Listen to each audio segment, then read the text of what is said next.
உங்களுடைய வாழ்க்கையில பாபாவால ஏதாவது அதிசய நிகழ்வு நடந்திருக்கா? பயப்படுவாங்க என்கிட்ட எப்படி கேட்கறதுன்னு.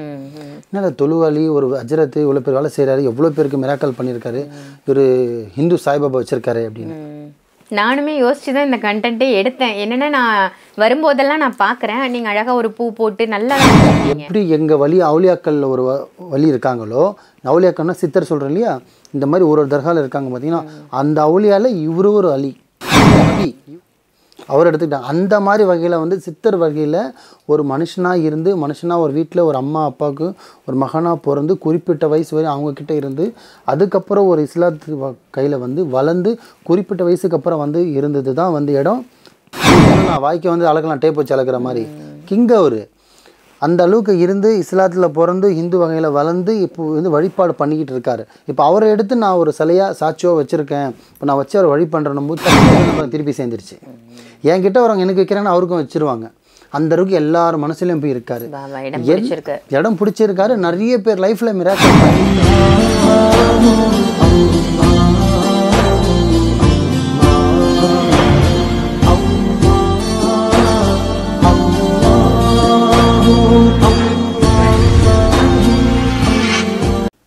அனைவருக்கும் வணக்கம். இன்னைக்கு நம்ம மாலிக் பாய் அவர்களை தான் சந்திக்க வந்திருக்கோம். வணக்கம் பாய். வணக்கம்மா.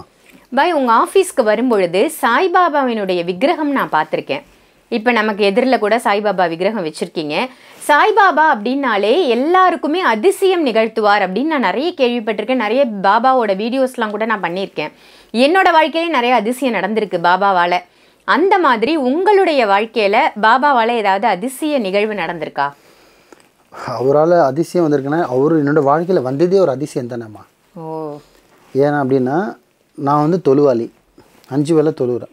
இது முழுசாக சொல்கிறேன், 2 லைனா. இப்போ நான் வந்து தொழுவாளி, இஸ்லாத்தை பற்றி தெரிஞ்சிருக்கோம், ஹதீஸை பற்றி தெரிஞ்சிருக்கோம், குரானை பற்றி தெரிஞ்சிருக்கோம். எல்லாமே எல்லாருக்கும் தெரியும் கிடையாது, எனக்கு தெரிஞ்சது எனக்கு தெரியும். வல்லவனுக்கு வல்லவன் இருப்பான். இந்த மாதிரி இவ்வளோ வருஷத்தில் ஒரு இஸ்லாத்து முறையில் நம்ம வழிபடுற ஆளுக்கு சடனாக இங்கே வச்சுருக்கீங்களா அப்படின்னு நிறைய பேர் இஸ்லாத்து மூலியமாக ஆஃபீஸ்க்கு வந்தோன்னே நல்லா வருவாங்க. அஸ்ஸலாமு அலைக்கும் ஹஜரத், வலைக்கும் அஸ்ஸலாம் ரஹமத்துல்லாஹி வபரகாத்துஹு. உட்காருங்கண்ணே. உட்காந்தோன்னே பாபா பார்த்தோன்னா மூஞ்சி பார்த்தீங்கன்னா சுருங்கிரும். இது மனசு விட்டு உண்மையாக சொல்கிறேன், முடிஞ்சு பார்த்தீங்கன்னா சுருங்கிரும். என்னன்னு பார்த்தீங்கன்னா சில பேர் வந்து என்கிட்ட பயப்படுவாங்க என்கிட்ட எப்படி கேட்குறதுன்னு. என்ன தொழுவாளி ஒரு அஜரத்து இவ்வளோ பேர் வேலை செய்கிறாரு, எவ்வளோ பேருக்கு மிராக்கல் பண்ணியிருக்காரு, ஒரு ஹிந்து சாய்பாபா வச்சுருக்காரு அப்படின்னு. நானுமே யோசிச்சு தான் இந்த கண்டென்ட்டே எடுத்தேன். என்னென்னா நான் வரும்போதெல்லாம் நான் பார்க்குறேன், நீங்கள் அழகாக ஒரு பூ போட்டு நல்லா தான் வச்சுருக்கீங்க. சரி, அவர் ஏதாவது ஒன்று உங்கள் லைஃப்பில் நிகழ்த்திருக்கணுமே? அவர் லைஃப்பில் வந்து பார்த்தீங்கன்னா அவர் நிகழ்த்திது நான் அப்புறம் சொல்கிறேன். முதல்ல இது ஏன் வச்சுருக்கேன்னு நான் சொல்கிறேன் இல்லையா. ஸோ எனக்கு சாய்பாபா வந்து பார்த்திங்கன்னா முதல்ல வந்து சொல்லிடுறேன். ஆஃபீஸில் வர்றவங்க எல்லாமே அது அப்படியே மூஞ்சி ஒரு செகண்டில் பார்ப்பேன், அப்படியே முகம் மாறும். கேட்கலாமா வேணாமா அஜர்கிட்ட கேட்கலாமா. சில பேர் என்ன பண்ணுவாங்க, சடனாக கேட்டுருவாங்க, பை எல்லாமே ஓகே தான் பை, பாபா வச்சுருக்கீங்களா அப்படின்னு. ஏங்க வைக்கக்கூடாது அப்படின்னு. இல்லை பை நம்ம இஸ்லாத்தில் வைக்கக்கூடாதுன்னு. அப்படி அவர் ஹிந்து நாங்களாம் எழுதியிருக்கான்னு கேட்டேன். இப்படி தான் கேட்டேன், ஹிந்து என்ன எழுதியிருக்கா அப்படின்னு. இல்லை அவர் இஸ்லாத்து இல்லைன்னு என்ன எழுதியிருக்காங்க. இல்லை அப்படிலாம் ஒன்றும் இல்லை, ஹிந்துன்னு தான் சொல்லுவாங்க. அவருடைய ஹிஸ்ட்ரி உங்களுக்கு தெரியுமா அப்படின்னு. இப்போது சாய்பாபா யாருன்னு பார்த்தீங்கன்னா பிறப்பில் ஒரு முஸ்லீம்னு சொல்லுவோம், முசல்மான்னு சொல்லுவோம். ஆனால் அவர் வளர்ப்பில் பார்த்தீங்கன்னா குறிப்பிட்ட ஸ்டேஜுக்கு அப்புறம் பார்த்தீங்கன்னா வளர்ப்பில் ஒரு ஹிந்து கிட்ட வளர்ந்தார். எப்படி எங்கள் வழி அவுலியாக்கள் ஒரு வழி இருக்காங்களோ, அவுலியாக்கள்னா சித்தர் சொல்கிறேன் இல்லையா, இந்த மாதிரி ஒரு தர்காவில் இருக்காங்க பார்த்தீங்கன்னா, அந்த அவுலியாவில் இவரு ஒரு அலி யூபிகள் இருக்காங்க. அந்த மாதிரி எங்கள் ஊரில் நபிகள் இருக்காங்களா, எவ்வளோ நபிகள் இருக்காங்க. அந்த நபியில் வந்து ஒரு நபி தான் வந்து சில நபி இயேசுவை எடுத்துட்டாங்க. புரியுதுங்களா? இயேசுன்ற ஒரு நபி அவர் எடுத்துக்கிட்டாங்க. அந்த மாதிரி வகையில் வந்து சித்தர் வகையில் ஒரு மனுஷனாக இருந்து மனுஷனாக ஒரு வீட்டில் ஒரு அம்மா அப்பாவுக்கு ஒரு மகனாக பிறந்து அங்கேருந்து பார்த்திங்கன்னா ஒரு ஆசிரமம் வச்சு அதுக்கப்புறம் 4 பேருக்கு வழிபாடு பண்ணிக்கிட்டு அன்னதானம் கொடுத்துக்கிட்டு சாப்பாடு செஞ்சுட்டு வர்றவங்களுக்கு ஒரு நல்லது பணியோட செஞ்சுட்டு இருந்தார். உடம்பு சரியாதவங்களுக்கு கொடுக்குறது, குணமாக்கிறது. புரியுதுங்களா? ஸோ இந்த மாதிரி நல்ல விஷயம்லாம் அவரோட ஹிஸ்ட்ரி பெருசு, அதை பேச நம்மளுக்கு வயசு பத்தாது. நம்மளுக்கு தெரிஞ்சதை நான் சொல்கிறேன், நான் உணர்ந்ததை நான் சொல்கிறேன். உண்மை, நீங்கள் சொல்கிற மாதிரி அன்னதானம் அப்படின்றது தான் அவரோட மெயின் விஷயமே அதுதானம்மா. என்ன சொல்கிறது, கொதிக்கிற சாப்பாடுல கையை விட்டு எடுத்து கொடுத்த கிங்குமா அவர். சும்மா கிடையாது, சும்மா சொல்லலாம் வாய்க்க வந்து அழகலாம் டேப் வச்சு அழகிற மாதிரி கிங் அவர். அந்த அளவுக்கு இருந்து இஸ்லாத்தில் பிறந்து ஹிந்து வகையில் வளர்ந்து இப்போ வந்து வழிபாடு பண்ணிக்கிட்டு இருக்காரு. இப்போ அவரை எடுத்து நான் ஒரு சிலையாக சாட்சியாக வச்சுருக்கேன், இப்போ நான் வச்சு அவர் வழி பண்ணுறேன் போது தப்பு ஒன்றும் இல்லையே. நான் கேட்டுக்கிறேன், என்ன தப்பு இருக்குது? நான் ஒன்றும் நெருப்பு காட்டலை, சூளம் காட்டலை, புரியுதுங்களா, எலுமிச்சம் ஒன்றும் சுற்றலை, வச்சுருக்கேன். அவரை வச்சுருக்கேன், எனக்கு பிடிக்கும். அவர் முகத்தை வந்து ஆஃபீஸில் வந்தோடனே எல்லாருக்கும் சலாம் சொல்லுவேன், எல்லாருக்கும் சலாவத் ஓதுவேன், அவருக்கும் சலாம் சொல்லுவேன், அவருக்கும் சலாவத் ஓதுவேன்.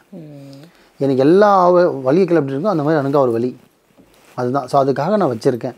இவரோட சிறப்புலாம் நீங்கள் ஒரு நைட்டில் ஒரு வருஷம்னா கூட சொல்லலாம். இங்கே ஆஃபீஸுக்கு ஒரு நாளைக்கு சராசரியாக ஒரு 30 பேர்னே போடுங்களேன், அதில் 25 பேரும் பாபாவை பார்த்தோன்னா ஆஃப் ஆகி உட்காந்துருவாங்க. சீரியஸாக சொல்கிறோமா? ஐயோ பாபாவா இங்கே இருக்காரா, பாபாவே நீங்கள் கொண்டு வந்துட்டானேன்னு அவங்களாம் பாபாவோட டியூட்டியாக இருப்பாங்க. பாபா என் வேலைக்கம் ஏன் பாபா கிட்ட போகலான்னு இங்கே பார்த்துட்டேன் பை, இங்கேயே அப்படியே காசு வச்சுட்டு போயிடுவாங்க. இங்கே என்னோடய பாபாண்ட வைக்கிற காசு எல்லாம் சிறிடி உண்டியில் தான் போகும். அதுவே நான் ஃப்ளைட் டிக்கெட் போட்டு போய் கொடுத்துட்டு வந்துட்டு இருக்கேம்மா, சும்மா கிடையாது. இங்கே 100 ரூபா வச்சாலும் சரி, 10 ரூபா வச்சாலும் சரி. இப்போது போன வாரத்துக்கு முந்தின வாரம் போயிட்டு வந்தேன், இங்கே ஒரு 16,000 17,000 இருந்தது. அப்படியே எடுத்துகிட்டு போயிட்டு அப்படியே உண்டியில் போட்டேன். ஏன்னா அது அவருது. என்கிட்ட காசு வைக்க வருவாங்க சில பேர். என்ன பண்ணுவாங்க, என் டேபிள் வைக்காம என்ன பண்ணால் அவர்கிட்ட வச்சுருவாங்க. நான் அப்படியே விட்டுருவேன், எடுக்க மாட்டேன். அது அவருக்கானது, அவர் ரிஸ்க்கு, அவரோட உண்டியில் தான் போகணும். அது அங்கே போய்டும். இப்போ தான் போயிட்டு வந்த திருப்பி சேர்ந்துருச்சு. என்கிட்ட வரவங்க எனக்கு வைக்கிறாங்கன்னா அவருக்கும் வச்சுருவாங்க. அந்த அளவுக்கு எல்லாரும் மனசுலையும் போய் இருக்காரு, இடம் பிடிச்சிருக்காரு. நிறைய பேர் லைஃப்பில் மிராக்கல் பண்ணியிருக்காரு. சில பேர் வந்து நடந்தது சொல்கிறது கம்மிமா, எப்படி கம்மி தான் நம்ம ஆளுங்க வந்து நடந்த விஷயத்தை கால் வச்சு தான் சொல்லுவாங்க. மீதி என்கிட்டே பாருங்க 100 கேஸ் முடிக்கிட்டோமே, என்ன முடிஞ்சிச்சா, முடிஞ்சிச்சு பாய், லைட்டாக கொஞ்சம் அப்படி பெருந்தன்மை பாய், முடிஞ்சிச்சு பாய், நல்லா இருக்கேன் பாய், சந்தோஷமாக இருக்கேன், ஹாப்பியாக இருக்கேன். எவன் வாயிலே வராது. சில பேர் தான் சொல்லுவான், ஸ்வீட்டோடு வருவாங்க. நேற்றுலாம் ரொம்ப சவுதியிலேருந்து வந்து முந்திரி அது இது எல்லாமே கொடுத்தோன்னு சந்தோஷமாக சொல்லிட்டு போனாங்க. சில பேர் நம்ம வந்துட்டாவே பொண்ணு ஆனால் கொஞ்சம் ஆனால் இழுப்பாங்க, ஏறிக்கும். கொஞ்சம் நடந்தால் கூட நடந்திருக்கவே அலந்தில்ல, நல்லா இருக்கேன் பாய், சந்தோஷமாக இருக்கேன் சொன்னால் என்ன குறைஞ்சிட போகிறீங்க? நமக்கும் ஒரு திருப்தி இருக்கும். ரெண்டாவது நான் பண்ணி கொடுக்கலாம் அப்படி. அந்த மாதிரி திருப்தியாக அவரை வழிபாடு பண்ணுறவங்க தோற்ற சரித்திரமே இல்லைம்மா. ஆனால் ஃபஸ்ட்டு கொஞ்சம் சோதனை கொடுப்பாரு. ஃபஸ்ட்டு சோதனை கொடுத்து தான் நமக்கான விஷயத்தையும் செய்வார். சிம்பிளாக என் லைஃப்பில் 2 லைனில் சொல்கிறேன். இப்போது போன வாரத்துக்கு முன்னாடி 25 தேதி 18 25ஆம் தேதி ஃப்ளைட்டு போட்டேன். 2:40க்கு ஃப்ளைட்டு, 1:20க்குலாம் நான் போர்டிங்கில் இருக்கணும். நான் என்ன பண்ணேன், பூர் வழியாக போகும்போது ஏர்போர்ட் போகும்போது எனக்கு டிராஃபிக் ஆகிடுச்சு. அப்போ கூட வண்டி நான் தான் ட்ரைவ் பண்ண போனேன், டிரைவர் வரல. வலிச்சு தூக்கி போய்ட்டு கரெக்டாக 10 நிமிஷம் முன்னாடி கார் எடுத்துகிட்டு போயிட்டு பார்க்கிங்கில் விட்டு வரத்துக்குள்ளே போர்டிங் க்ளோஸ் பண்ணிட்டான். 10 நிமிஷம் தான். இல்லை சார் எங்கள் எவ்வளோ மிஸ்ஸஸ் கெஞ்சுறாங்க, நான் வரத்துக்குள்ள நான் கார் பார்க் பண்ண போயிருந்தேன். கூட வந்த கெஸ்ட்டு என்னோட மாச்சி வீட்டில் இருங்க எல்லாமே இல்லை சார் போர்டிங் க்ளோஸ் பண்ணிச்சு, ஒன்றுமே பண்ண முடியாதுட்டான். 12 டிக்கெட்டு, ஒரு டிக்கெட்டு 7,500 ரூபா. 12 டிக்கெட்டு எவ்வளோ ஆச்சு? கிட்டத்தட்ட அதே 80,000 ரூபாய் ஆச்சு. ஒன்றுமே பண்ண முடியல. இன்றைக்கி இப்போ நான் நாளைக்கு போகலான்னு பார்த்தீங்கன்னா திருட்டு ரிட்டர்ன் வரத்துக்கு ஒரு டிக்கெட் போட்டிருக்கோம், அதுவும் கேன்சல் ஆகுது. வேறு வழியே இல்லை. அடி என்ன பண்ணேன், நடந்த 2 லைன்னு சொல்கிற பாருங்க. யோசிச்சு அப்படியே யோசிச்சேன்.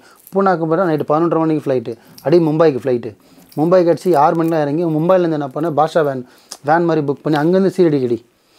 அது மழை அதுவும் காத்தரமாக போய் விடிய காலைல 5 மணிக்கு போய் சேர்ந்தேன். 2 மணி நேரத்தில் சீரடிக்கு போய் சேர்ற ஆள் நான். எப்போ போய் சேர்ந்தேன்? காலைல 5 மணிக்கு போய் சேர்ந்தேன். அவ்வளோ சோதனை எனக்கு கொடுத்தாரு அவர். இத்தனைக்கும் நான் இவ்வளோ அவர் எல்லாமே அவர் தான் அப்படின்ற மாதிரி செஞ்சு கொடுத்துருக்கேன். எல்லாம் அல்லா தான், அல்லாக்கு மீறி தான் எனக்கு அவ்வளியாவே. எல்லாம் இறைவனே, அது இறைவன் மட்டும்தான். பட் வழிபாடு பண்ணுறதெல்லாம் சொல்கிறேன், எல்லாமே அவர் நம்பி பண்ணுறேன். அவ்வளோ இருந்து என்னையும் அவர் அவ்வளோ தண்ணி காமிச்சு விட்டார். எல்லாமே ஸ்டென் ஆகிட்டாங்க. ஃப்ளைட் டிக்கெட் போச்சு, உடனே வேறு டிக்கெட் போடு. எவ்வளோ கிட்டத்தட்ட ஒரு நிறைய வேஸ்ட்டாக போயிடுச்சு எனக்கு. வேறு வழியில் நான் பார்த்தே ஆகணும். அந்த 4 மணி உள்ளே நான் நின்னே ஆகணும். ஃபஸ்ட்டு முகத்தை அவர் பார்த்தே ஆகணும்னு சொல்லிட்டு போய் நான் பார்த்தேன். 5 என்ன ஆகணும், 1 மணி நேரம் லேட்டாக பார்த்தேன். 4 மணிக்கு பார்க்குறது 5:45 ஆயிடுச்சு. போய் குளிச்சுட்டு ட்ரெஸ் மாற்றிட்டு 6:30 மணி அவரோட சன்னிதானத்துக்குள்ளே போய் பார்க்கும்போது அவர் கையை வச்சோன்னா அப்படி ஒரு ஃபீல் எனக்கு. செலவானது நஷ்டமானதெல்லாம் எனக்கு ஒன்றுமே தெரியல. சந்தோஷமாக 12 மணிக்கு ஃப்ளைட் திருப்பி ரிட்டர்ன் வீட்டுக்கு வந்துட்டேன். அந்த அளவுக்கு இவ்வளோ இருந்தே எங்கள் 12 பேரே ஏன் அந்த 10 நிமிஷம் நான் முன்னாடி கிளம்பிதுன்னு வச்சிங்களேன், நான் ஒரு பகல் ஒரு நைட் வேஸ்ட் பண்ணிட்டேன் அந்த 10 நிமிஷத்துக்கு. புரியுதுங்களா? அந்த அளவுக்கு அவர் சோதனை கொடுப்பாரு, ஆனால் சாதனையும் கொடுப்பாரு. கொஞ்சம் பொறுமையாக இருக்கும். நான் 3 மாதம் போனோம் பாய், அவரே நம்பி தான் இருக்கேன், ஒன்றுமே நடக்கல பாய். எடுத்தோன்னா எதுவுமே வராதுமா. கஷ்டப்படாமல் எதுவும் கிடைக்கும். ஒருத்தரை முழுசாக நீங்கள் நம்பணும். சித்தராகட்டும், கோவிலாகட்டும், சிலையாகட்டும், இல்லை என்ன மாதிரி ஆன்மீகத்தில் இருக்கிறவங்க உண்மையாக இருக்கிறவங்ககிட்ட நீங்கள் முதல்ல நம்பிக்கை வைங்க. இப்போ என்கிட்ட வரீங்க, என்னை நம்புங்க. நான் உங்களை ஒன்றும் சொத்து அனுபவிக்க போகிறதில்ல, உங்களை போய் ஏமாற்றிட போகிறதில்ல. உங்களோட விஷயத்தை என்கிட்ட ஷேர் பண்ணிட்டீங்கன்னா நான் உங்களை நல்லது தான் செய்ய போகிறேன். ஸோ எவ்வளோ பேர் நம்புகிறாங்க. பட் பொதுவாக சொல்கிறேன், என்ன மாதிரி ஆளுங்கிட்ட போகிறீங்க, ஃபஸ்ட்டு ஒருத்தரை வெரிஃபிகேஷன் பண்ணி இவர் கரெக்டாக இருக்காரா அவர்கிட்ட போங்க, நம்புங்க. அதே மாதிரி கோவிலுக்கு போங்க, முழுசாக நம்பிக்கை வைங்க. என்கிட்ட வந்து உட்காருவாங்க, சாலையை சொறிவாங்க, அரை மனசோட செய்யாத பண்ணுறேன். சில பேர் அவ்வளோமா பை சரி பை அப்படின்னுவாங்க. முழு மனசோட செய்கிற மாதிரி தான் இங்கே அரை மனசோட செய்யாத. கோவில் உண்டியில் போடுறதும் ஆன்மீகத்தில் போடுறதும் ஒன்று. முழுமையாக போட்டால் மட்டும்தான் முழுமையாக நடக்கும். யோசிச்சுக்கிட்டு பேரம் பேசிக்கிட்டு செஞ்சோம் அப்படின்னா நடக்கிறதுக்கு வாய்ப்பில்லை ராஜா மாதிரி ஆகும். ஸோ எது ஒன்றும் நம்ம நம்பினா தான் விஷயம். பாபாவோட மகிமை இந்த அடியானுக்கு மட்டும் கிடையாது, உலகத்துக்கே தெரியும். பொதுவாக அதிகமாக இந்தியாவுக்குள்ளே இருக்கணும் நிறைய பேருக்கு தெரியும். தமிழ்நாட்டில் சில பேர் அவர் எடுத்துக்காம சில பேர் எனக்கு எடுத்துக்கல. இன்னொரு 10 வருஷம் போட்டோம், நான் வந்து எழுதி வச்சுக்கோங்க. இன்ஷால்லா இந்த வீடியோ அழியாமல் தான் இருக்கும். 10 வருஷத்தில் பாருங்கள் ஒரு புகழ் இன்னும் பெருசாகும். நிச்சயமா கண்டிப்பாக ரொம்ப அருமையான தகவல் கொடுத்தீங்க பாய். இந்த கொஸ்டினும் யதார்த்தமாக இன்னைக்கு வியாழக்கிழமையாக அமைஞ்சிருக்கு பாருங்க. கண்டிப்பாக. ஏன்னா நான் எத்தனையோ முறை இங்கே வந்திருக்கேன், எனக்கு கேட்கணும்னு தோணி என் வாயால் வெளியில் வந்த கிழமை வந்து வியாழக்கிழமையாக அமைஞ்சிருக்கு. குருவாரத்தில் இன்னைக்கு தான் அவரை பற்றி பேசணும்னு இருக்கு, விதி இருக்கு. கண்டிப்பாக நல்ல தகவல் பாய். நன்றிம்மா.